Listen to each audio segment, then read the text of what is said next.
ስንቱ መሰለ መኖር ያንገበገበው እግዚአብሔር በህይወት ያኖረ። ስንቱ መሰለ እንድጠፋ ስትፈልግ እግዚአብሔር ከእንደገና እድል ይሰጠ። አየ ዲያብሎስ እንዳትኖር በሚፈልግበት ዘመን እግዚአብሔር የመኖርን ብርሃን ያወጣልሃል። ዲያብሎስ ነገርን በሚዘጋበት ዘመን እግዚአብሔር ህይወትን ያከንደና ያለመልማል። ስለዚህ በለመለመልህ ህይወት ኃጢአትን አትስራ። ወዳጅ ስለወደደ መስሎ ነው በህይወት ያለው። ወንድም ስለወደደ መስሎ ነው በህይወት ያለው። አብሮ ያለ ጓደኛ ስለወደደ መስሎ ነው በህይወት ያለው። እግዚአብሔር አምላክ ከወደደ ከትልቅ ፍቅሩ የተነሳ ስለራራልህ ነው። ሌላ ምንም አይደለም። ሚስጥሩ ይሄ ነው። ስለዚህ በእግዚአብሔር ጊዜ አይቀለድም፣ በእግዚአብሔር ሰዓት አይቀለድም፣ በእግዚአብሔር ዘመን አይቀለድም። በእግዚአብሔር ዘመን የስንፍና ንግግር አይነገርም። ምክንያቱም የእግዚአብሔር ነው። በእግዚአብሔር ጊዜ ታላቁን የእግዚአብሔርን ቃል ለምስራቹን ቃል ለዓለም አሰማ። ማህበራዊ ሚዲያ ላይ እንዴት ነውር ይፖስታል? ፌስቡክ ላይ እንዴት ነውር ይፖስታል? አንተ ያለ ቲክቶክ ላይ እንዴት ነውር ይፖስታል? ዩቲዩብ ላይ እንዴት ነውር ጸሎት ይፖስት እንጂ እንዴት ነውር ይፖስታል? ወንጌል ይፖስት እንጂ እንዴት ዝሙት ይፖስታል?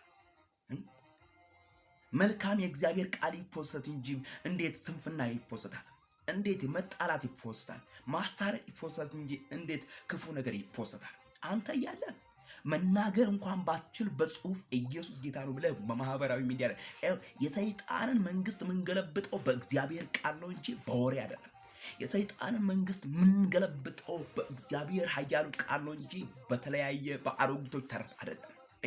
አንተ እኔ እያለን በማህበራዊ ሚዲያ ላይ መነገር ያለበት የእግዚአብሔር ወንጌል ነው። ይሄንን ደግሞ በእኛ አይደለም የምንናገረው፣ በእግዚአብሔር ኃይል ነው የምንናገረው። እንጸልያለን፣ እግዚአብሔር ታላቅ ነገር ያደርጋል። እንጸልያለን፣ እግዚአብሔር ምርኮ ይሰጠናል። እንጸልያለን፣ እግዚአብሔር ያበዛናል።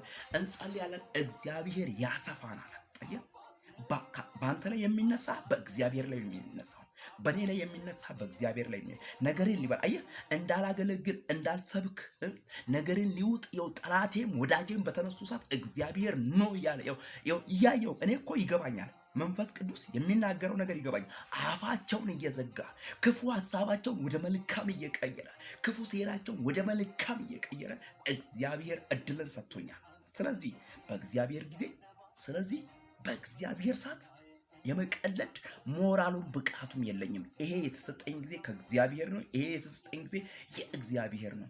እግዚአብሔር ሰጥቶኛልና እግዚአብሔር የሰጠኝ ጊዜ ለእግዚአብሔር መልሼ እሰጠዋለሁ። መዳን በሌላ በማንም የለም። እንድንበት ዘንድ ከሰማይ በታች የተሰጠን ስም ኢየሱስ ነው።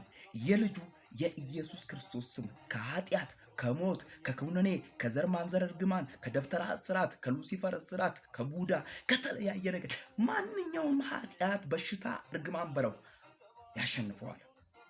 እሱ የበላይ ነው። የእግዚአብሔር ስሙ ለዘላለም ይባረክ።